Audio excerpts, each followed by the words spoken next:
Patrick, bonjour. Bonjour. Bonjour Pierre à la technique. Alors aujourd'hui, on va parler de deux voitures. On va parler de l'Infiniti Q30, 1,5 litre diesel DCT Premium. Premium, le mot qui m'amuse, tu sais. Ça te fait rêver, ça. Ah, ça me fait rêver. Et on va parler d'un modèle qui commence à se faire un petit peu vieux, mais qui va certainement être bientôt remplacé, d'après nos infos. On va parler de la Citroën, de la DS5, pardon. La Citroën, faut enlever cette habitude. Voilà. Donc on va attaquer tout de suite sur l'Infiniti Q30. On est dans le Premium aujourd'hui complètement. On est complètement dans le Premium. Oh, c'est formidable. Tu sais, le Premium, on en a parlé la dernière fois. Hein, ceux qui nous suivent après leur petit séjour chez nous ont pu entendre nos sarcasmes sur cette appellation qui, moi, commence à me passer par-dessus la tête et par-dessus les yeux. Toi aussi, non, je pense. Mais toi, tu es jaloux parce que ton chat, il prend du premium, des croquettes. Ah, mon chat prend des croquettes premium, c'est vrai, ouais. Et l'autre fois, j'ai acheté du bois pour mon poêle, et c'était du bois premium. C'est formidable. Il faut qu'on m'explique, là. C'est formidable. Arrivé là, je crois qu'on est arrivé à un niveau du marketing où il va falloir que ça cesse. Hein. Mais bon. Mais c'est ça, le marketing. Ah, c'est ça, ouais. Mais là, je pense qu'ils ont été pousser le bouchon un petit peu loin. Ah, c'est prendre les gens pour des... Enfin, bref. Alors, l'Infiniti Q30, très jolie voiture. Ah, c'est spécial, ça. Taillé à coups de serpe, c'est joli, moi je la trouve belle en extérieur. Ouais, ça sort un peu de l'ordinaire, oui. Mais enfin, c'est beaucoup tape à l'œil. Hein. Oui, après on s'en est aperçu que, comme disait la Fontaine, hein, le plumage et le ramage, hein, voilà. Hein. Donc, là, il y a... Donc on parle du plumage, le plumage est beau. Oui, c'est pas mal. Bon, c'est rien d'exceptionnel, c'est un peu torturé, mais ça sort un peu de l'ordinaire. En même temps, c'est Infiniti. Puis c'est du Nippon. C'est du Nippon, c'est un peu tordu, quoi. Mais voilà, c'est Infiniti dans sa splendeur. Mais plus que l'extérieur, c'est vraiment la voiture par elle-même dont il faut être vigilant. Donc on l'a épluché. Oh bah pour l'avoir épluché, on l'a épluché. On l'a épluché, d'autant plus qu'on n'avait pas un accueil chaleureux de la maison Infiniti France. Ça, c'est un détail. Hein, ouais, mais c'est important parce que... pour nous, ça veut dire beaucoup. Voilà, pour nous, ça veut dire beaucoup. Du coup, donc, on l'a vraiment bien essayé. Et au-delà de la voiture par elle-même, puisque elle fait partie des avantages de nos essais 4000 km, longue distance, etc., on essaye également le réseau. Ah oui, là on l'a bien essayé. Ça c'est nouveau, et puis moi, pratiquement il n'y a que nous qui le faisons, ça, donc on est tranquille. Ouais. Donc c'est bien d'acheter la voiture, mais c'est bien aussi pour les clients de savoir ce qui va se passer après. Et là, franchement... On a eu de la chance, elle est tombée en panne. Ah ouais, elle est tombée en panne, et c'est quelque chose. Voilà. Donc, elle est tombée en panne, t'as appelé on a cherché l'assistance. Ah bah oui, on a fait ça bien, on a appelé donc l'assistance, oui, parce qu'on avait un problème d'électronique sur l'écran. Ouais, enfin, bon, a priori, il fallait appeler la concession. Donc, moi, bête et discipliné, on a appelé la concession, qui nous a dit, monsieur, attendez, on ne sait jamais, ne roulez plus, on va voir ce qu'il y a. Bah, c'était quand même le radar à l'avant, quand même. Ouais, c'était c'est ce qui règle il ne savait pas trop ce que c'était exactement. Je veux dire, il y avait un message de sonar, mais on ne savait pas trop où c'était. Et il y avait possibilité de bloquer des freins ou bloquer... Bon, peu importe. Oui, c'était une panne dangereuse. Donc, ils ont pris peur. Et on a appelé l'assistance avec un super camion Citroën qui est venu nous chercher. On a mis la voiture sur le camion et on est parti chez Infiniti. Enfin, non, je suis bête. Si, t'as été chez Infiniti. Oui, mais en réalité, chez Infiniti, ils ont dit non, c'est pas là. C'est juste en face, chez Nissan. Voilà. Donc, du coup, c'est pas la peine de payer une Infiniti pour aller chez Nissan. Autant aller chez Nissan directement où on paye nettement moins cher. Donc, voilà. Et là, c'est sensationnel. Alors, ce qui est quand même fantastique, c'est que puisqu'ils ont emmené la voiture chez Nissan, ils t'ont emmené à l'autre bout. Ils nous ont emmené quand même à 70 km de chez toi. Absolument. Alors qu'il y en avait un à 20 km. Oui, mais il faut un centre Infiniti agréé. Ouais. Pas loin. Bon, bah écoute. Hein. Et là, on a vu la mesure de l'accueil Infiniti. Là, je vous assure, c'est quelque chose. Et la mesure de Nissan, c'est quelque chose. En plus, on était en milieu il y avait un GTR qui était là. Donc, évidemment, le client du GTR est passé avant. C'est assez sympa. Ouais, bah oui. C'est sympa. Tout n'est pas haut de gamme. Là, faut pas avoir une Micra. Hein. Le Micra, c'est au bout de 3 semaines. Non, et le pire, c'est qu'ils t'ont laissé repartir comme ça. Alors, ils m'ont laissé repartir comme ça parce qu'ils ont dit oui, non, mais on sait pas trop ce que c'est, mais en principe, vous risquez rien. Donc, j'ai ramené la voiture, j'ai continué à faire mes kilomètres. Enfin, non, on a continué à faire mes kilomètres. Et donc, on a rendu la voiture comme elle était, toujours avec le problème de sonar, et on ne sait toujours pas ce que c'est aujourd'hui. Voilà. Ça, vraiment, le test du réseau Infiniti et Nissan, vraiment instructif. Voilà. Bon, ça c'était une aparté, c'est bon, tant pis pour eux, elle est tombée en panne la voiture, mais bon, le problème est toujours pareil. On a ramené la voiture sans que le problème soit résolu. A priori, c'était pas trop grave puisqu'on a ramené la voiture en entier, donc c'est que c'était pas trop grave. Oui, mais ça aurait pu l'être, parce que c'est quand même. D'ailleurs, moi, je me suis pas servi du régulateur quand je l'ai ramené la voiture. Hein. Mais ce qui est inquiétant là, c'est que Nissan ou Infiniti, peu importe, ne soit pas capable sur un message d'ordinateur de savoir, grâce à une valise, grâce à des tests, grâce à plein de choses, savoir d'où ça vient et laisse le client repartir au bout de 2 heures sans avoir touché la voiture ou à peu près, et il nous dit on ne sait pas ce que c'est, mais vous pourrez partir, ça ne doit pas être grave. Oui, mais de toute façon, c'est pas spécifique qu'à eux.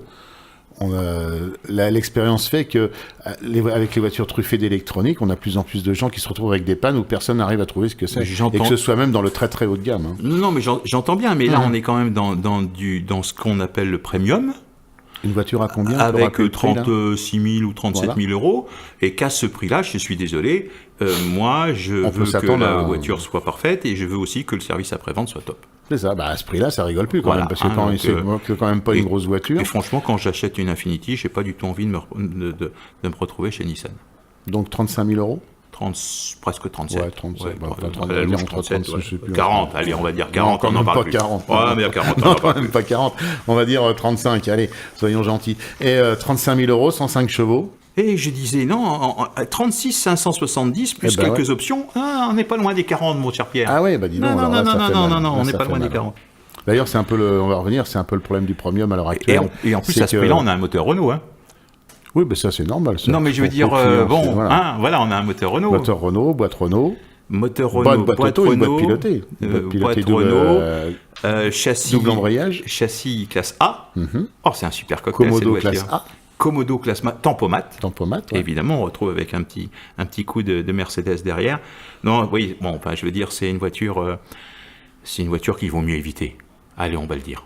À ce prix-là, oui, à ce prix-là. Enfin, moi, j'ai pas trouvé, hormis le look qui me plaît, moi, le reste, après, m'a fortement déçu. J'ai fait 600 km avec d'affilée, c'était pas spécialement, sous-motorisé, parce que ça rétrograde souvent. Et voilà, quoi, bien fini à l'intérieur, bien fini à l'extérieur, bien équipé, mais pour un prix, quand même, qui... On en revient à ce qu'on disait sur le premium. Maintenant, le premium, ça permet de vendre des voitures chères, même si elles ne le valent pas, quoi. Ouais, d'autant plus que là, on achète une belle gueule, on achète un style, un équipement à peu près correct, de l'Alcantara, bon, bien sûr, mais à côté de ça, on a un réseau déficient, quoi. Et ça, moi, ça passe pas. Je veux dire, déjà, il y a que 200 et quelques points de vente, et en plus de ça, voilà. Moi, je me souviens quand Infiniti a voulu s'implanter sérieusement en France, c'était à l'époque de la M30, etc. Je veux dire, je me souviens quand ils ont sorti leur berline. Et là, le deal, c'était le suivant. C'était de dire, on va s'implanter en France avec très peu de points, 10 ou 15 centres Infiniti. En cas de garantie, on va aller chercher la voiture chez le client. On lui prête une voiture. On ramène la voiture au centre. On répare la voiture et on refait. C'était le service. Bon, c'est pas franchement... Sur le papier, hein. C'était sur le papier. Ça n'a pas duré tellement longtemps, d'ailleurs. Oui, mais c'était le deal du premium. Ça aurait pu être sympa parce que c'était vraiment une qualité de service.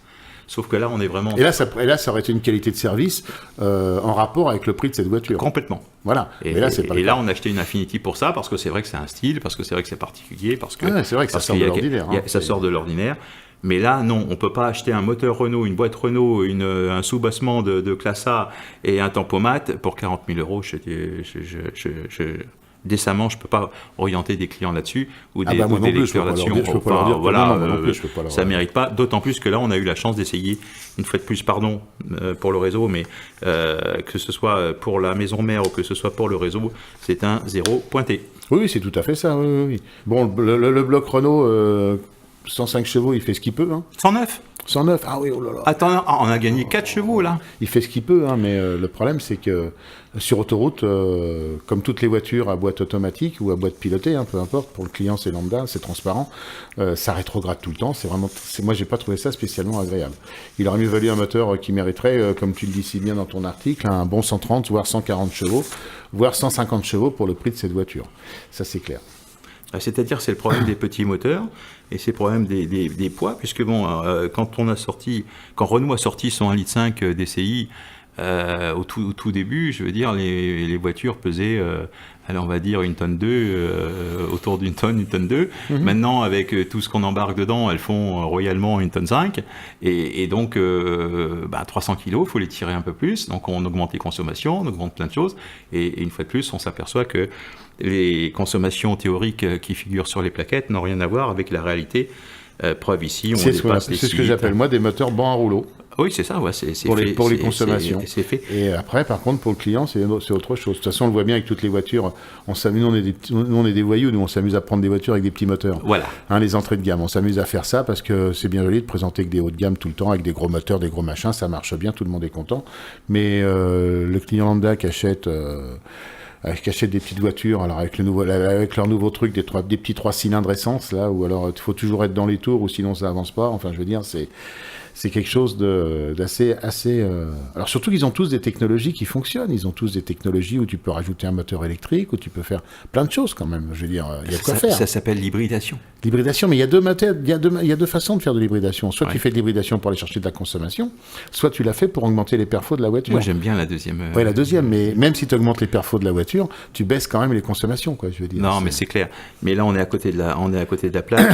Et moi, je dis qu'Infinity, en possédant plein de choses, on pouvait livrer au client autre chose qu'un Q30 et surtout un service. Moi, je pense que quand tu vois la différence entre un 1,5 litre 109 chevaux maintenant et un 1,5 litre 140 chevaux ou 130 chevaux, il n'y a pas grande différence de tarif. Je veux dire, quand tu arrives dans des prix de voitures comme ça, tu peux motoriser les bagnoles quand même. Surtout quand on considère que les prix de vente des voitures se situent à peu près 20 ou 25% au-delà du prix normal.